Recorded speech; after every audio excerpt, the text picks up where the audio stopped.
ጮክ በልና እግዚአብሔር ኃያል ነው በለኝ። እግዚአብሔር ኃያል ነው።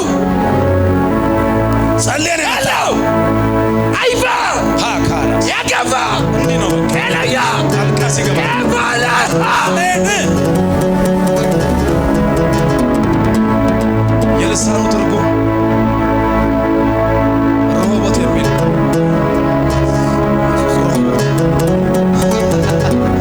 ኢየሱስ ጌታ የሆነ ሰው አሜን ይበል። ከጠባብ ነገር ስትወጣ እያየው አሜን። አንተ አንድ መስመር ትይዛለህ። እሺ እግዚአብሔር አዋቂ ነው። አሜን። እግዚአብሔር አዋቂ አጠገባችሁ ያለውን ሰው እግዚአብሔር አዋቂ ነው በሉት።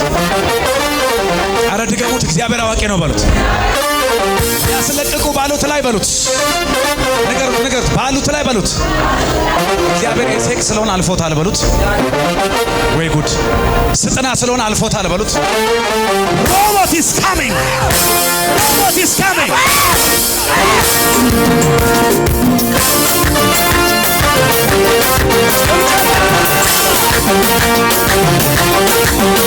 ሮቦት ይሆናል በለስ አንተ ሬቦት ይሆናል። መስፋት ይሆንልኛል። መስፋት ይሆናል። ሰኞ ዕለት እኔ የምሰራ በእነሱ በኩል እግዚአብሔር ቃል አምጥቶ ከዚህ በፊት ገጠር እየሰራው ነበረ። በእነሱ በኩል እግዚአብሔር መልካም ቦታ ሰጥቶኛል። አሜን ያውቃሉና እሺ እግዚአብሔር የሰጠ ቢሮ በጣም ትልቅ ቢሮ ነው። አሪፍ ቦታ ነው። ምርጥ ነው። ከዛ እዛ ላይ ጫና ተጀመረ። ስራ እግዚአብሔር ስራ ሲሰራበት ቦታ ላይ እሺ በጣም ቻሌንጅ ነበር። እሷ ታውቃለች ሚስቴ ሰኞ ዕለት ደውዬ ይሄንን ቢሮ ሊቀይር ነውና ምን ታስባለሽ? መጀመሪያ የነበርኩ ሆስፒታል ቤጂንግ ሆስፒታል ነው የሚሰራውና እኔ ወደዛ እመለሳለሁ ከዚህ ጭቅጭቅ ብዬ ለሷ አወራሁ። ማታ እመጣለሁ አልኩት። ዲዩቲ አድሬ ማታ እመጣለሁ እናውራለን፣ ይሄንን እንወስናለን፣ ግን አትጨናነቅ ብዬ ገባን ወደ ቤት። የሚገርም ነው። ሲገባ አጀንዳው አላነሳንም፣ ዝም ብለን ተኛን። በቃ ስለ አላወራንም። ቀን ያልኩት ድጋሚ አላነሳው።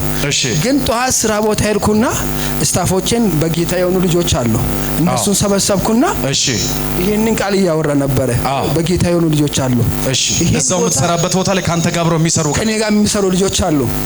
እና አስፈላጊ ከሆነ በስልክ ራሱ ላወራ እችላለሁ አሁን እዚህ ሆኜ ማለት ነው። ከዛ በኋላ ይሄንን ቦታ አልኩት የኔ ሜዲካል ዳይሬክተር አንድ ዶክተር አለች አብረ የሚሰሩ ልጆች ስላሉ ይሄንን ቦታ እግዚአብሔር ነው ሰጠኝ።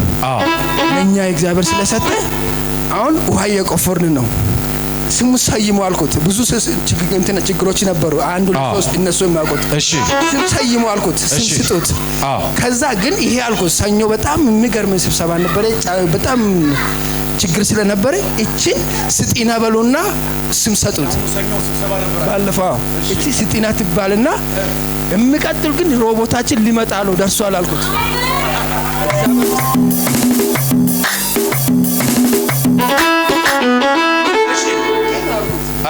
የሚመጣ ከዚህ በኋላ ይሄ የመጨረሻ ነው። ከዚህ በኋላ ይሄ ምንም የለም። ፍራካሳታያስ እሺ ከዚህ በኋላ ሬቦት ነው። ለኛ ነገር ሬቦት ሆኗል። ሰይሙት ብዬ የኔ ሜዲካል ዳይሬክተር በጌታ አይደለችም። ጸልይ አልኳት። እንደዚህ አለችኝ ቃል በቃል እሺ በእምነታችን አለች። እሷ በጌታ ስላልሆነች እሺ እንጸልያለን። የፈለገ ነገር ጸልይ ሬቦት እየመጣ ነው አልኩት።